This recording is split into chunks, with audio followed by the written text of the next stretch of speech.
I need to get back into the medical profession in some aspect, but I want to do it with something that makes me feel good when I go to work every day. I need a change in my life.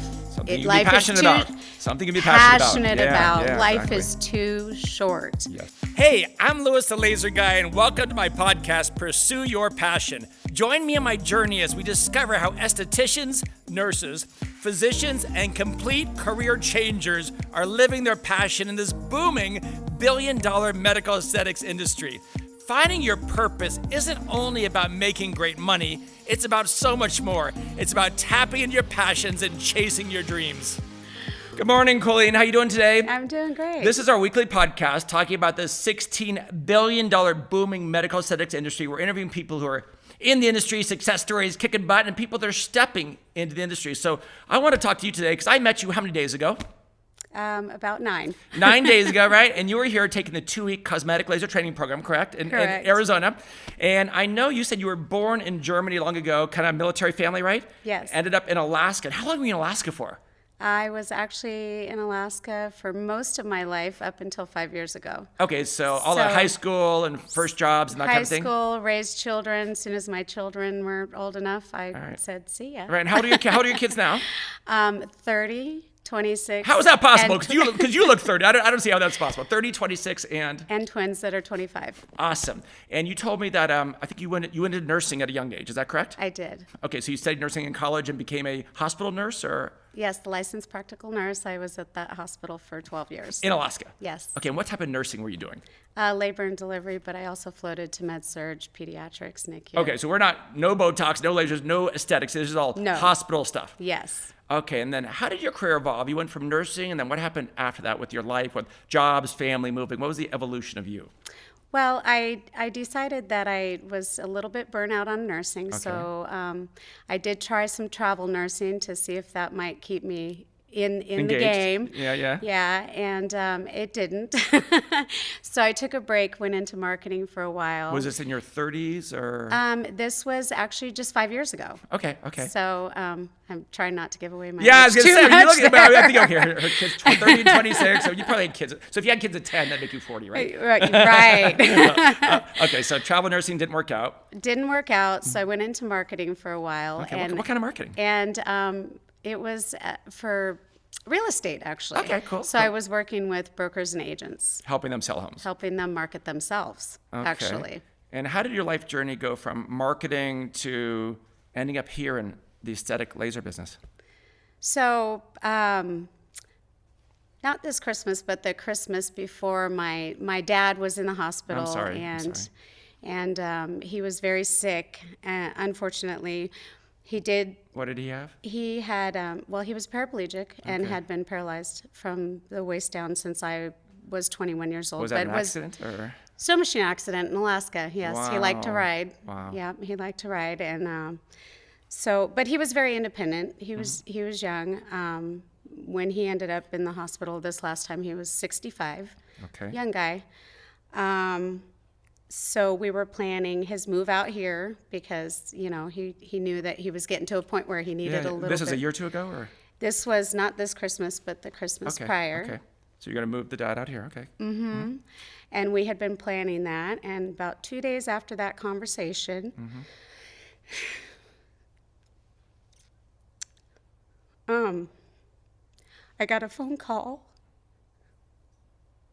from the doctor up there telling me that I should probably get on a flight. Did he say why? Because my dad's blood pressure had bottomed out and they were going to admit him to ICU. Wow. So I did get to talk to my dad at that time and let him know that I was on my way. Okay. So by the time I got there, he was on life support. Oh, no. And we spent about a week like that. He knew I was there. They had brought him out of sedation, and he knew I was there. So was he coherent, or could he? He was coherent. Okay. In fact, by the end of the week, he was actually starting to breathe on his own, and the doctors can tell that by the breathing machine. And So I was, conversing with him, and he would blink his eyes, and he was very much with me. Okay. Got to the point where he was breathing about 80% on his own, and at that point, the doctor said, we need to give him a chance. It's time to remove it. He's predominantly breathing on his own. We need to trial him, but I also knew at this point, his body had taken such a hit. I was going to have one of his hands amputated. I mean, there were several things that happened to his body in this process, and all the medication that they had to give him. And I knew that his quality of life for him would be even, worse than it was. And so I said to him, are you ready to do this? And he said, yep. Okay. And I said, and if it doesn't work, can we put it back in? And he said no. The doctor said no. My dad said no. Your dad said he no. blinked his eyes at me that basically, no, if I can't do this, don't do this to me. I don't want to live my life Wow. with this quality. So the doctor said, well, let's trial him. And I said, well, it's not a trial. If he doesn't do it, He doesn't want to, yeah.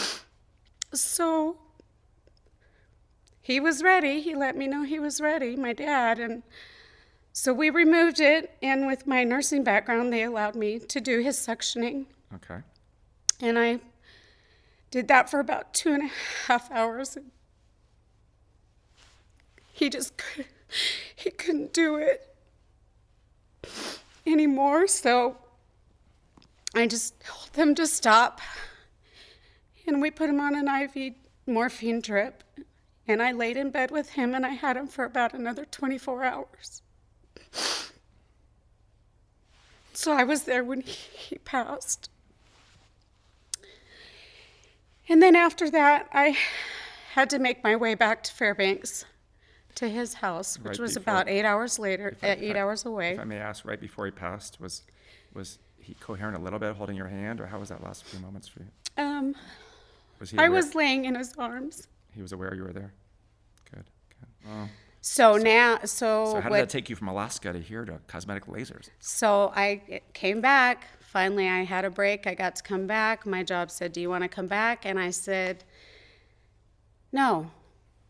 I need to get back into the medical profession in some aspect, but I want to do it with something that makes me feel good Sure. when I go to work every day. I need a change in my life. Something you can Life be is passionate too about. Something you can be passionate about. passionate Yeah, about. yeah, Life exactly. is too short Yes. to do something that you're just, getting up and saying, oh, it's Okay, so- another day. so Oh, put- God, I can't so- wait till Friday. So, putting aside the craziness and the really rough situation you went through, the nursing job wasn't passion for you. That wasn't like, wake up, I want to go to work. This is awesome. This is fun. That, you weren't living that world of the job. No, it was what can I do to, kind of still get back into that medical field, but Have fun. have fun and make me feel good and help someone else feel good about And themselves. did you know anything about aesthetics or lasers at that point in time? Well, two of my sisters are actually estheticians. Oh, and they now I said, get why it. don't you do this? So and they were I doing said, facials and peels and all those things in Alaska, or where were they? no, they actually, both of them went to school here. A national laser. And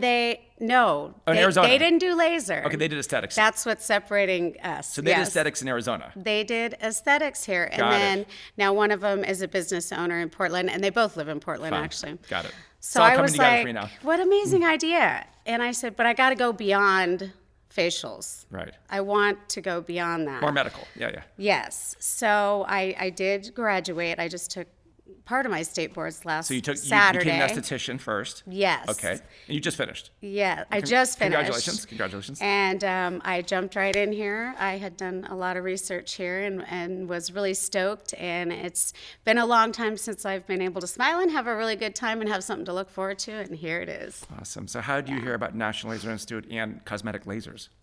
Well, the cosmetic lasers, my sister actually put the bug in my ear. She's like, well, I know you want to go beyond, so why don't you consider laser? Okay, and I cool, was like, cool. okay. So then I kind of just started looking around on the internet. Checking that, yeah. And the school I was in did offer laser, Uh-huh. however, not to the extent that I was wanting to go. Sure. And funny enough, I was on Facebook and an ad popped up, and it's like, that's interesting. How did they know I was looking for that sort of thing? So the more I researched you all, I knew this was the place for me. And you're in the middle of your course right now, right? I am. I graduate on Tuesday. Okay, so you've been here for how many days now? So 9. And how's your experience been so far? Amazing. I just can't believe the people here. I mean, I would love to work here one day, to be really honest. I love it. Awesome, Love it. awesome. So do you feel like you found your passion? Do you feel like this could be it for you? Oh, this is it. This is No, it. this is it. I love that. I Definitely. love that. Yeah. So what's the most fun for you? Like, what do you say? This is cool. What's turning you on to this business? What's exciting you? Well, I didn't realize how much I was going to like laser tattoo removal. Mm-hmm. Love it. But I haven't hit the fractional 1540 yet. So that might top it. So have you done the hair removal yet? Done the laser hair removal? I had 3 days of that first. And have you done the photofacial skin rejuvenation yet? I'm in the middle of that. And have you done like the body contouring, cool sculpting yet? Oh, yeah. And the skin tightening or radio frequency things yet? I haven't done skin tightening so yet, you're still but good that's there. this afternoon. Fun. Well, awesome. And so what's the goal? What's if you're guaranteed to succeed, if you could not fail in this medical aesthetics world, where would you see yourself in 3 to 5 years from today? In 3 to 5 years, to be really honest, I would like to be teaching. Awesome. Yeah. Awesome. Well, that would be wonderful. Maybe we'll circle back down the road and see you again. Maybe one day you'll be an employee of National Laser Insurance. How cool That would would be amazing. That would be full circle, huh? I would love Well, that. I sincerely appreciate you sharing your hardships, your stories, because it's tough. It's tough to talk through those things, but it seems like you're getting through it, and it's making you a stronger person. And I am glad that you were there at the final moments with your dad. I think that was. Thank you. I appreciate I'm glad that. that you Me made too. it, because I know I can't even imagine. I can't even imagine. But I wish you health, happiness, and success in your journey. appreciate And that. most people I say I'll see you in a couple of years, but I'll see you later today, huh? I'll see you in Yes, the you building, will. right? Thank you, my dear. Thank you. Thank you for listening to the Pursue Your Passion podcast. Are you interested in learning more about the medical aesthetics industry? Well, feel free to visit us online at nationallaserinstitute.com or connect with us on Facebook or Instagram. I'm Louis the Laser Guy, and we'll see you next week.